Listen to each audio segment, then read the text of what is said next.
Filosofía de la calle. Un espacio realizado por el programa de filosofía de la Universidad del Quindío. Filosofía de la calle. El programa donde todos tenemos algo que decir, porque la filosofía es de todos.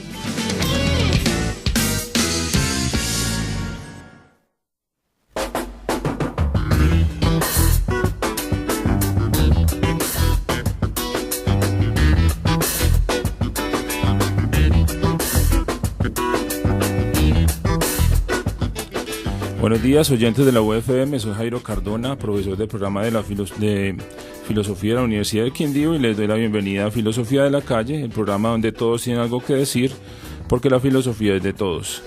Les recuerdo que este espacio radial tiene como objetivo dar a conocer la filosofía, pero no de una forma estrictamente académica, sino tratando de hacer una relación entre lo que se hace en la academia y lo que plantea una filosofía de la calle, sobre ciertos temas o problemas que necesitan la reflexión de todos. En el día de hoy, en Filosofía de la Calle, les vamos a hablar sobre la función de la filosofía, o para qué sirve la filosofía. Podemos decir que el valor de la filosofía está en su propia incertidumbre. Hay que filosofar para salir de los prejuicios del sentido común y de las convicciones que crecen en la mente como lo real. Comúnmente creemos que el mundo es definido, finito, obvio. Los objetos comunes no generan preguntas y posibilidades nuevas no nos interesan. Pero si comenzamos a filosofar, encontramos que incluso las cosas cotidianas llevan a problemas para los cuales se pueden dar respuestas muy incompletas. La filosofía, aunque es incapaz de darnos una respuesta absoluta a nuestras dudas, es capaz de generar muchas posibilidades que amplían nuestro pensamiento y nos libra de la costumbre. Hoy nos encontramos con el profesor Nelson Duque, que durante muchos años estuvo como director del programa de filosofía, profesor, fue uno de los fundadores del programa. Él ha hecho estudios, pues es filósofo de la Universidad de Caldas, estudios de maestría en Lovaina, Bélgica, maestría de filosofía en la Universidad del Valle y 3 años de estudios de doctorado en la Universidad de Antioquia. Bienvenido, profesor Nelson. Jairo, muchas gracias por la invitación y muchas gracias también al programa de filosofía y saber, y eso me alegra mucho saber que la vida continúa, que el programa radial es una fuente de participación y de hacer una relación con la sociedad, con el mundo, con la gente y con todos. Bien, profesor, pues digamos que la idea es como para comenzar pues esos temas que vamos a ver este semestre, sería bueno como pensar una de las ideas de la filosofía o como la función de la filosofía, por lo menos en el ámbito académico. ¿Por qué es relevante la filosofía? ¿Por qué es importante? Pues hay como unas ideas que vamos a tratar, por ejemplo, en el ámbito personal, en el desarrollo personal, ¿por qué es importante acercarse en algún momento de la vida pues a la filosofía? Bueno, quisiera ir Jairo, por partes. Sí. En la filosofía uno también conserva cierto rigor. Entonces yo quisiera también, haciendo de la filosofía un diálogo, una conversación entre los dos, donde así siendo yo el entrevistado podamos conversar y yo pueda también hacerle algunas preguntas que me inquietan dentro de lo mismo que acabas de decir. Hay una cosa que me inquieta es cuando hablas de la filosofía de la calle. Sí. Es un término, así como me inquieta mucho, es el término de ¿para qué sirve la filosofía? Que ahora lo podemos conversar. Yo quisiera que también me aclararas un poco eso, ¿qué quiere decir eso de filosofía de la calle? Uh-huh. Sí, filosofía de la calle, pues surgió la idea como de relacionar, pues porque la filosofía ha estado como siempre metida, digamos, en el aula, en la universidad y en el colegio, pues ahí mal metida porque no la quieren mucho, ¿cierto? Pero es porque no ha tenido la importancia social que se le ha dado, por lo menos aquí en Colombia, ¿cierto? En otras partes los filósofos han sido más activos socialmente, a nivel pues de reclamar derechos, ayudar pues a las colectividades y esto, pero entonces la idea es que la filosofía salga en cierta manera a la calle, en el sentido pues de relacionarla con temas de la vida cotidiana o temas sociales, Pero hemos traído a varios invitados de comunidad LGTBI, comunidad de víctimas, diferentes profesores han venido. El profesor Oscar Iglesias vino a hablar otra vez sobre el tema del suicidio en el Quindío. Y han hablado también defensores de animalistas, ¿cierto? También sobre el medio ambiente, el tema de la megaminería lo han tratado ya varias veces.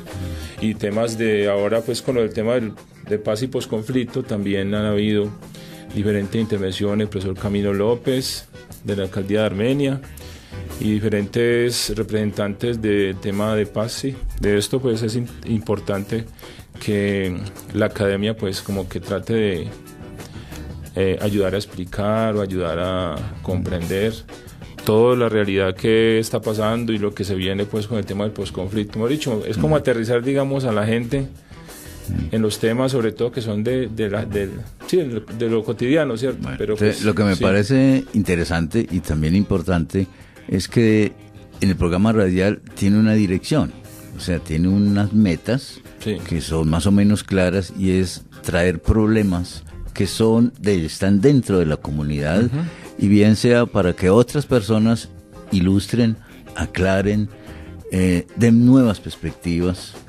y dándole una cabida más libre, según entiendo, y eso de la discusión y de la libertad, eso nos toca a la gente que trabajamos y nos preocupa la filosofía. Claro. Y si hay una posibilidad de que otras personas con otras opiniones, con otros puntos de vista, puedan tener cabida en esta dirección que tiene de Poema Radial. Claro.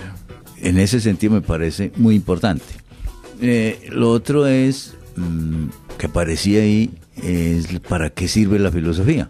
Te decía al comienzo que es una pregunta que le resulta llamativa, por no decir un poco escabrosa, porque siempre eso me hace acordar de varias cosas. Uno, cuando uno le preguntan ¿y para qué sirve la música? Pues había que preguntarle también al músico, cuando toca un instrumento, ¿qué hace él como músico con el instrumento? Porque para tocar el instrumento él tiene que saber, y tiene que conocer, por ejemplo, las notas, toda la gramática, si es una sonata, etcétera. Y lo mismo ocurre cuando uno le pregunta, oye, ¿para qué la bicicleta? Y no, pues la bicicleta sirve para que yo tenga salud, para que yo pueda tener tiempo de vivir más, pero también para montar en bicicleta yo tengo que saber montar en bicicleta. Y también si yo voy a hacer una carrera, yo tengo que planificar la carrera, y también tengo que ser disciplinado en la carrera. Entonces ahí viene la pregunta. La tercera parte es cuando me preguntan también, ¿y para qué sirve la verdad? Y pues es que primero tengo que saber qué es la verdad. Porque si no, dijéramos, tenemos que irnos aclarándose en los términos para poder saber de qué estamos hablando. Así, digo, ¿para qué sirve la filosofía? Pues eso obedece también al punto de partida que yo tenga de la filosofía. En la filosofía hay escuelas, hay tendencias, hay opiniones, muchas opiniones. Nunca creo que el filósofo piense que es la última palabra, sino que da una especie de opinión que a veces pretende que sea con cierta seguridad, con cierto rigor y con cierta precisión. Entonces, en eso la filosofía, como disciplina personal, es el que ayuda, permite que haga, por ejemplo, el diálogo. El diálogo es la pregunta, pero la pregunta conlleva a que podamos pensar.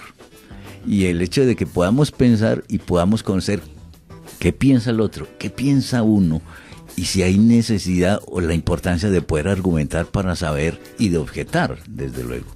Y de objetar, ahí va viendo uno que la filosofía de manera crítica va entrando en el pensamiento humano. Se distingue especialmente por eso, para que dentro del pensamiento crítico, reflexivo, aporte algo.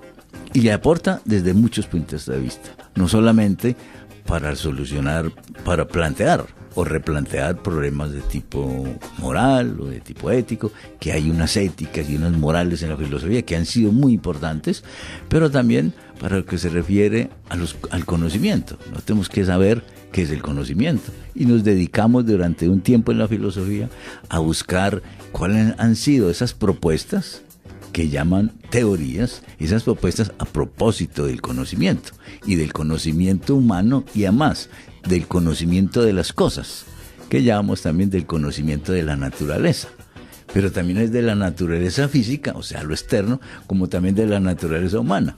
Y entras tú en otros terrenos, que bien sea puede ser desde la física o la química, como también a la psicología. Y de eso, digamos, en toda la historia de la filosofía, ha entrado en todos los terrenos. Entra en el terreno de las matemáticas para saber, bueno, ¿y cuál es el concepto de número? ¿Qué es lo que va a revolucionar después toda la lógica en el siglo XX? Cuando empieza Frege a hablar, si yo como matemático manejo los números, yo tengo que saber qué es el número, ¿cierto? Y después eso va a inaugurar toda la serie de renovación a través de la lógica que llaman poco atrevidamente lógica matemática, pero que es una lógica simbólica que se abstrae del mundo concreto y lo convierte en símbolos para a la vez interpretar lo que sucede allí. Como sucede igualmente cuando usted estudia álgebra, usted no ve sino símbolos. El signo de igualdad. ¿Y el signo de igualdad qué es? Pero en filosofía lo planteamos no como signo de igualdad, sino el problema de la identidad. Entre la identidad, entre lo que yo digo y como las cosas son. Entonces uno va encontrando en el camino que el problema de la verdad, por ejemplo, y ahora es muy de moda, porque hacen comisiones de la verdad, que tiene que ver la verdad. Pues digamos que tiene que ver con la realidad, pero no solamente con la realidad externa, es con lo que usted piensa sobre esa realidad. Entonces, lo que usted piensa, y usted, cómo nos equivocamos de fácil, cómo nos extraviamos de fácil por el mismo lenguaje, cuando no empezamos a estar de acuerdo y no podemos aceptar al otro. Entonces, mencionabas hace rato que trajo aquí personas del LGTBI.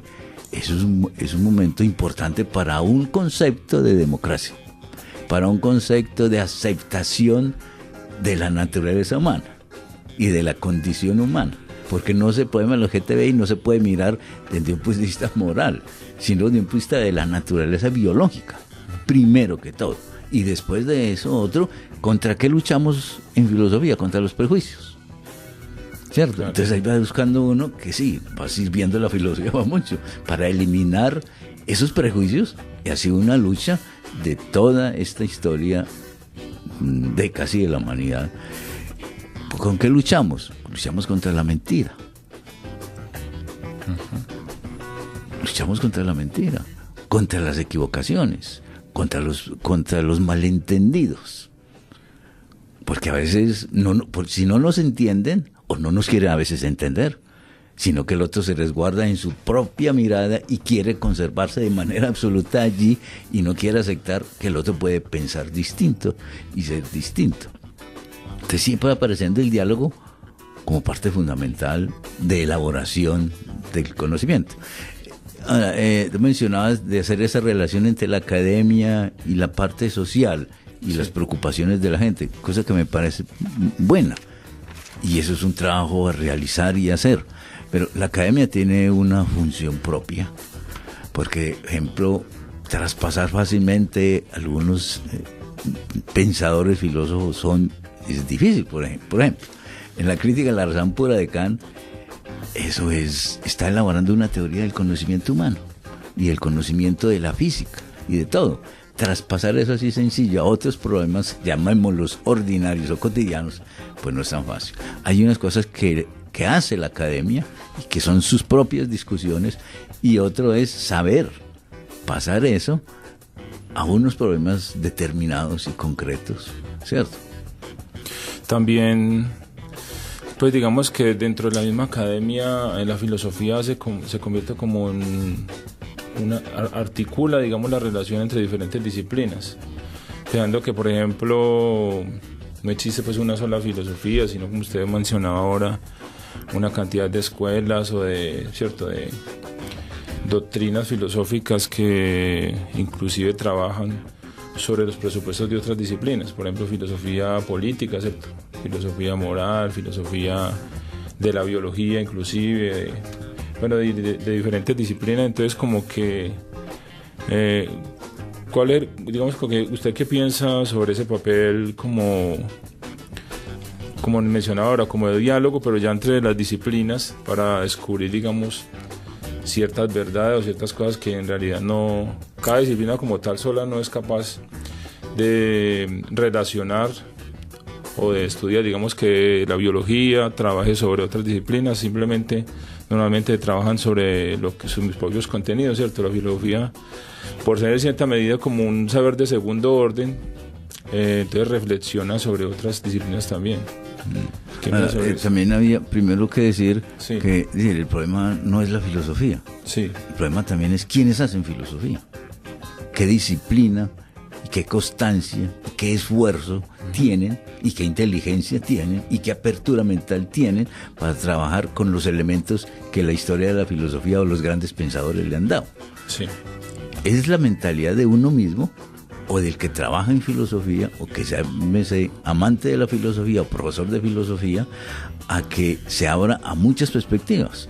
Entonces, fíjese que siempre le ponemos el calificativo, es una filosofía de la medicina, filosofía de la biología, filosofía del lenguaje, filosofía de las ciencias naturales, etc.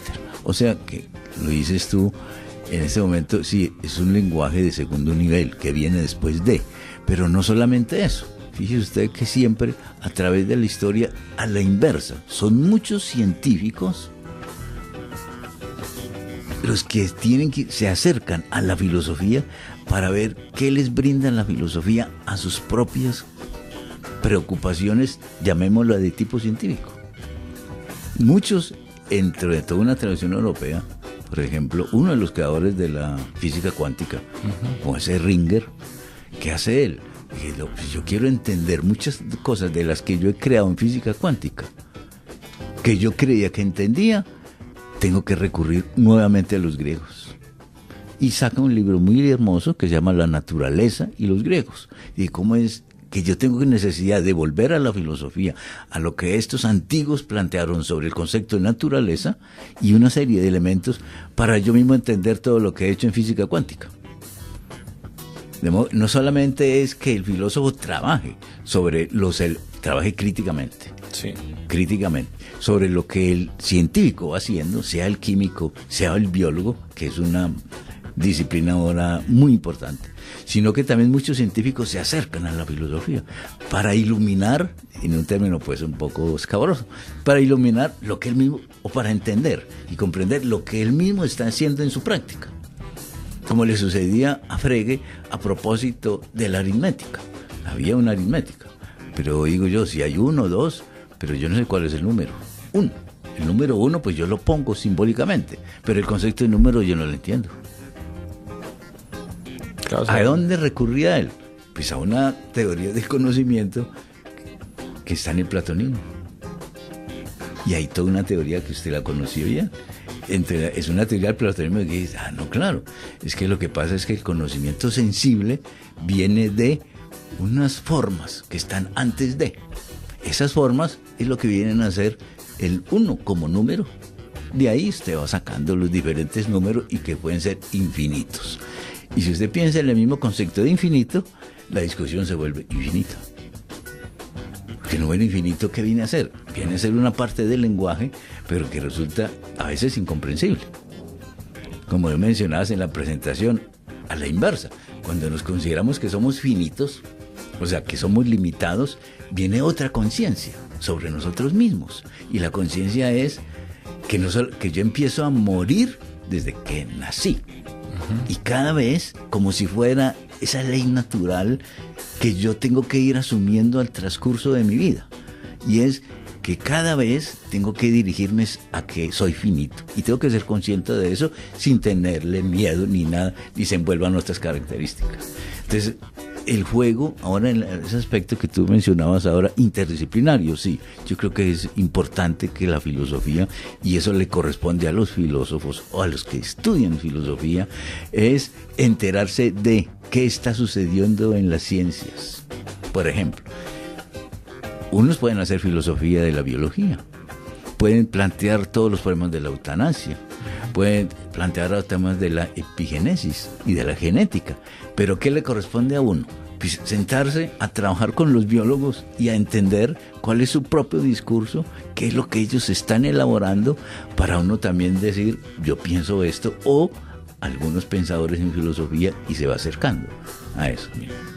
Sí, como ahorita hablábamos sobre el tema del conocimiento, ¿cierto? Sobre como la estructura clásica, o lo que nosotros estudiamos, pues, sobre qué podemos conocer, hasta dónde podemos conocer, pero digamos que la realidad, digamos, ahora con el tema de las nuevas tecnologías, y eso es cierto, que ha habido una transformación en cierta medida de la comprensión de la realidad, pues pensando del ciberespacio, del internet, la comunicación a distancia, realidad virtual, todo eso que se viene, los juegos que son en línea, por ejemplo, que juegan gente con personas de otros países lejanos y todo eso, inclusive que hablan otros idiomas. Bueno, digamos que hay interacción que a través del internet, por ejemplo, interacción con personas a distancia, nos ha hecho comprender la realidad de otra manera. O sea, lo que llaman ahora la ciberontología, ¿cierto? Cómo se ha transformado la comprensión de, por ejemplo, el espacio y el tiempo, ¿cierto? De uno poder decir que está frente a otra persona en el computador, que estaba en España o en Japón, por ejemplo. Entonces uno confunde, o sea, uno cree que está hablando frente a frente con esa persona, porque lo ve como algo, pues, automático, ¿cierto? Y también en el tiempo, porque son otros horarios y esto. Entonces digamos que la filosofía comienza, por ejemplo, ahora con el tema de la ciberontología y la reflexión sobre otro tipo de concebir otra realidad, digamos, ¿cierto? O conseguir la realidad de otra manera, a través de medios como el internet, por ejemplo, el ciberespacio. Sí. Ahora que conversábamos antes, todavía mencionaba Heidegger, y Heidegger incluso, pues, hace unas reflexiones sobre la técnica. Sí. Y estamos seguramente en un texto que puede tener 50, 60, 70, incluso yo creo que un poco antes de la Segunda Guerra Mundial, sobre la técnica y lo que eso iba a hacer para el futuro de lo que podemos llamar el ser humano y la naturaleza. Ahora nos está sucediendo que eso que él pensaba a largo plazo, donde dice, no se trata de hacer la crítica por la crítica a la técnica, sino podemos pensar en la utilización de la técnica, el abuso de la técnica y la desinformación que se produce en la técnica. Y la tecnología ha ido produciendo en nosotros, sí, una manera distinta, pero somos nosotros, de ver el mundo. Pero el mundo es ¿quiénes? Los otros que están alrededor mío. Los que están en el terreno de la información y de la informática y de los medios de comunicación, donde eso ha tenido ya otra transformación, es que los medios de comunicación no producen unidad, sino una uniformidad de pensamiento, en donde unos piensen de determinada forma o una polarización. Entonces, eso, dijéramos, ¿en qué momento el que va a ser, el que trabaja en filosofía, pues lo primero que debe hacer es conocer la técnica, claro, las nuevas innovaciones y la importancia, sí, pero tener un límite a eso, o sea, las críticas. ¿Las críticas qué? ¿Cuál es la información esencial, por ejemplo? ¿Por qué ha producido tantos daños los mismos medios de prensa que traducen tanta información que ya no saben qué hacer con esto? Que ha habido un desbarajuste mental y que, si lo miras desde otro punto de vista, hay un centramiento y de una incomunicación que nos ha ido produciendo los mismos medios. Es una incomunicación, y eso lo pasan los estudios que se hacen, lo hacen los sociólogos y algunos antropólogos y los filósofos también, que han metido en las nuevas tecnologías. Es que no se produce comunicación, sino al contrario, se ha ido produciendo una incomunicación. Y eso lo vemos en casos en que usted llega donde entra una familia que tenga celular, todos están agachados. Ninguno está conversando uno con el otro. Cada uno está en su mundo. Y es un mundo ilusorio que se va creando. Y las redes sociales en eso son importantes, pero la importancia las ha desbordado a tal punto que el abuso viene a ser una manipulación de ti mismo. o de uno mismo si no sabe cuidarse, es uno mismo.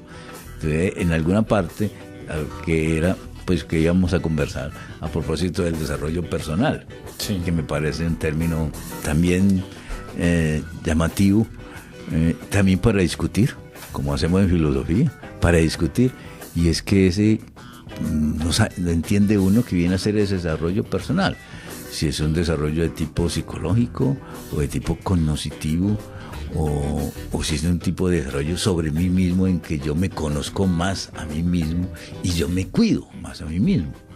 En eso hay una línea de trabajo en filosofía muy bonita, que es el cuidado de sí mismo, o sea, el cuidado de su cuerpo, donde entra justamente muchos aspectos de las realidades de las personas y de los jóvenes y de los hombres y de todas las mujeres. Es el cuidado de uno.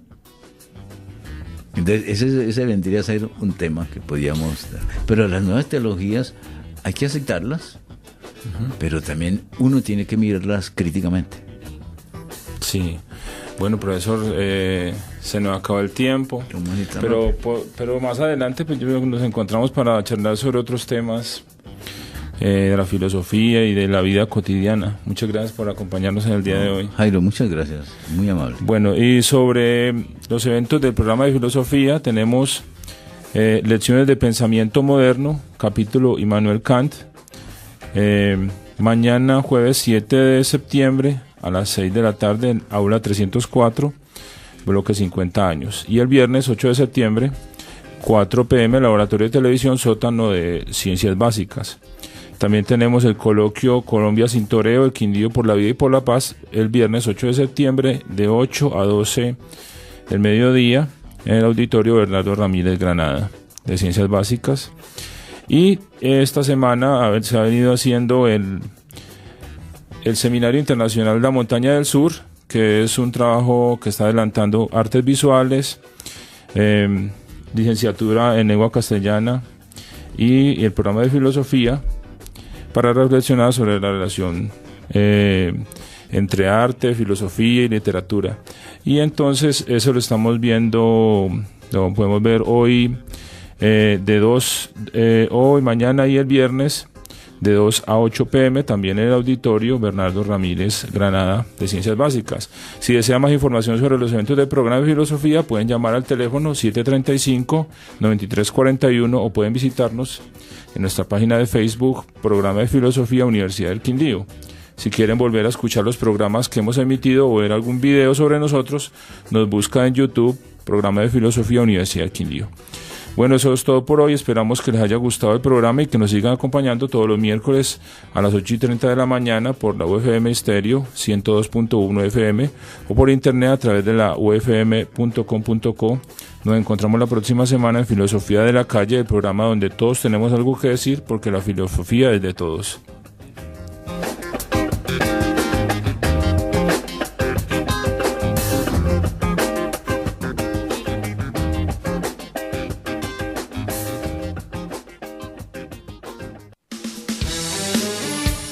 Filosofía de la Calle.